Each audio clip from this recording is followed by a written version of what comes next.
Our next speaker is Angelica Jackman. For those of you who don't know her, she also attends Turning Point Church.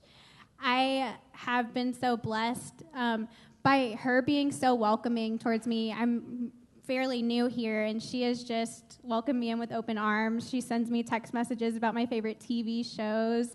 She has such a heart of gold, and I am so honored to know her and to continue to get to know her. So without further ado, let's give it up for Angelica Jackman.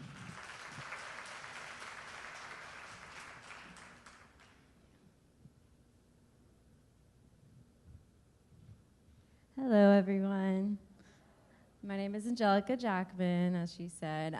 So this is my first time sharing my testimony, so I'm nervous. But I'm also really excited. God has really done an amazing work in my life, and I'm so blessed. So I'm just going to kind of start off with my background so you guys can get to know me a little bit. I'm the oldest of 6 kids. My mom had me when she was 16. We grew up homeless and poor for a good part of my childhood.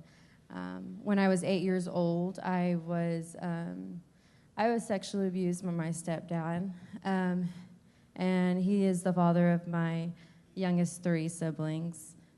I eventually told my mom, and he went to jail. And that was just really hard for us, so we kind of just put it behind us, and we moved forward with life as it never, it never happened.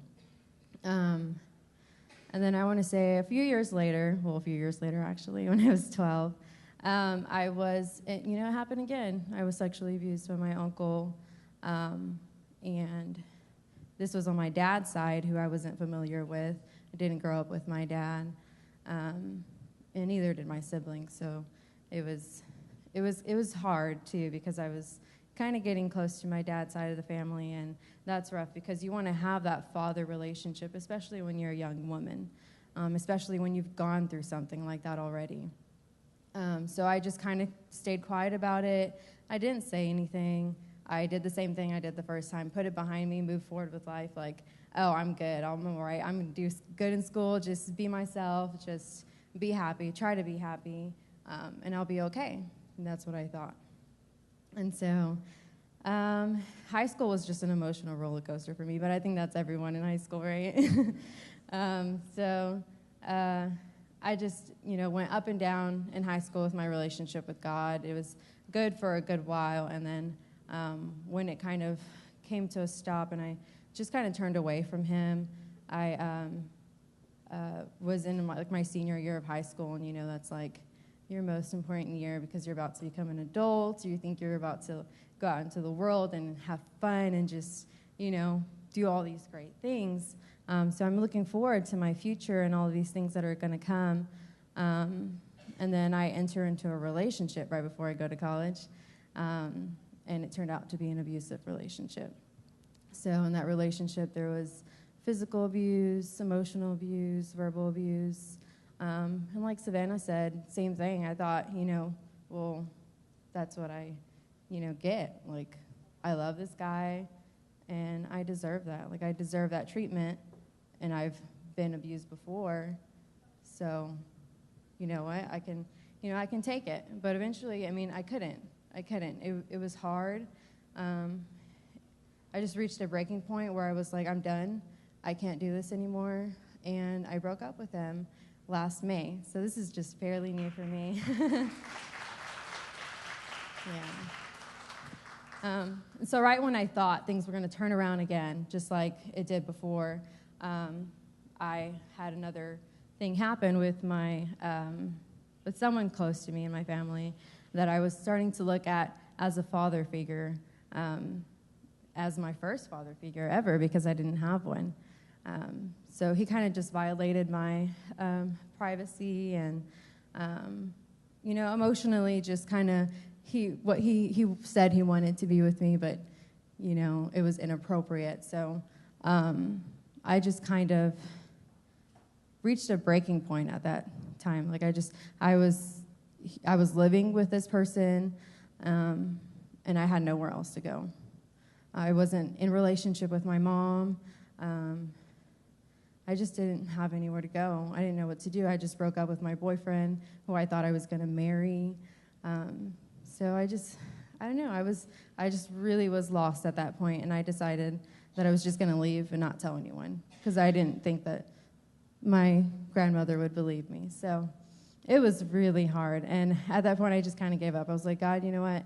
I have been waiting for you to come help me to deal with all of these things, and you haven't, so I give up. And I did for a good while. I went out partying. I did all of the, the things that people my age do. Not all of them, but, a lot of the kids now. But so there was alcohol abuse, there was drug abuse, there was just all of it, really. And I just kind of got lost in it and thought I wasn't going to get out of it. And then something changed, and someone kind of entered my life and wanted to meet with me over coffee. That didn't happen. It ended up being at their house. I mean, she had coffee, but I didn't. And she became my mentor.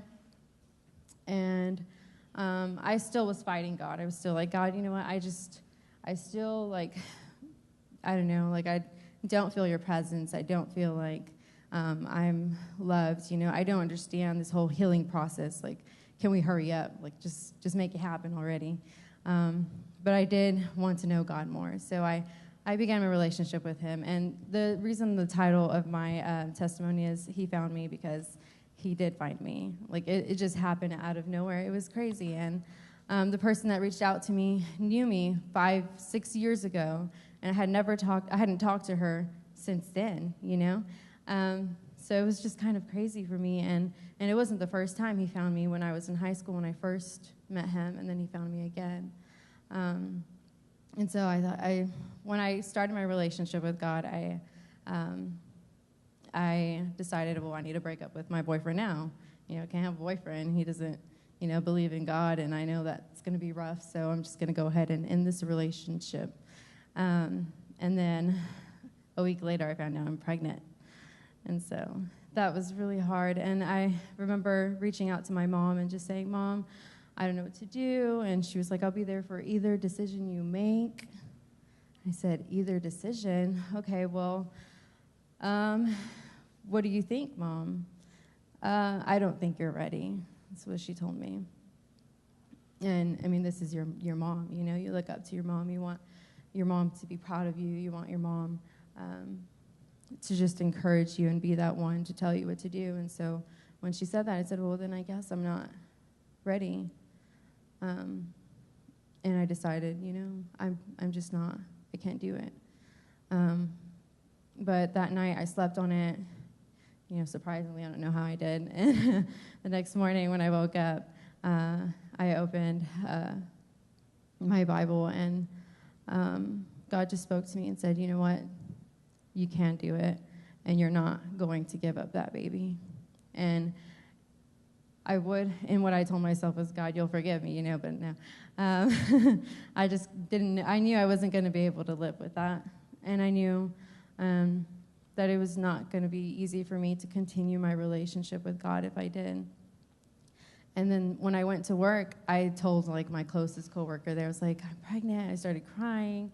And she was like, you're keeping the baby. You're keeping the baby. And that's before I really decided. And then I was like, okay, well, let me call somebody, because I still need to know for sure. And it was just confirmation after confirmation. And it was all of these people just being there for support and saying, I will be there for you. You can do it. It's not just you doing it. It's that God's going to make it happen. And he's going to be there for you. And I still was kind of skeptical about, I'm not skeptical, but I was like, okay, well, I'm on my own. I pay all my bills on my own for 3 years now. I don't know how I'm going to do it. But it happened. Slowly but surely it happened. And I just want to kind of close off and say that even now, and even just coming up here, sharing my testimony is hard, because I feel like I'm stuck sometimes. I feel like, God, I haven't come out of it, really. I mean, I did, but, I feel like I'm not moving forward. Just, use me, God, But he's like, you just had a baby, and, I kind of slow down, and that's hard to understand sometimes. But I know that he is, and I know that he will. And when I look back at it, I think, okay, I can drive my siblings, because my stepdad that did abuse me, he got only 1 year in jail and got out on good behavior with 10 years probation, got out, which ended a few years ago. But I can stand here and tell you guys that I can drop off my siblings at his house and be at peace, because I know that my God will protect my siblings. And I know that he loves me, and because he gets to see my younger siblings, and I am scared for them sometimes, I know that he is there for them. And just so many things. I have to look back and just look at everything that he did bring me out of and remind myself, God, you are so good. And whenever I think of not having the father figure in my life, I think to myself, God, you are my dad. I didn't have my dad my whole life, and he is present in his kids' lives. He has a wife. He has my number. He can text me. Why isn't he texting me? And God tells me every time I question him that, and I still do today. He tells me, I'm right here. I'm right here. So don't worry, little one. I'm right here, and I will always be right here.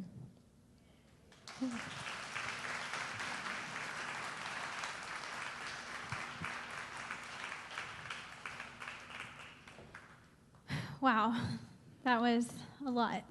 Thank you for sharing your heart with us, Angelica. One thing that stood out to me about her testimony is just how the enemy is so conniving, and he takes an area of weakness in your life. It doesn't matter how old or how young you are. He doesn't care. He's just a bully. And he takes that thing and he brings it back in a different way, and he brings it back again, and he brings it back again. But God is bigger than all of those things that the enemy brings against us. And the word says that no weapon formed against us shall prosper. And that's what I see when I look at Angelica, that no weapon formed against her has prospered. The enemy tried to take her out once, and then he tried to take her out again, and then he tried to take her out again. And she said, no, my God is bigger, and I will overcome by the blood of the Lamb and the word of my testimony. And she's a living example of what that looks like. So I just want to encourage you, ladies, it doesn't matter what the enemy has brought your way. If you're still living and breathing, which all of you are, there's still purpose, and there's still a way for God to use your life. He's called you. And there's a reason that each and every one of you are in this room tonight.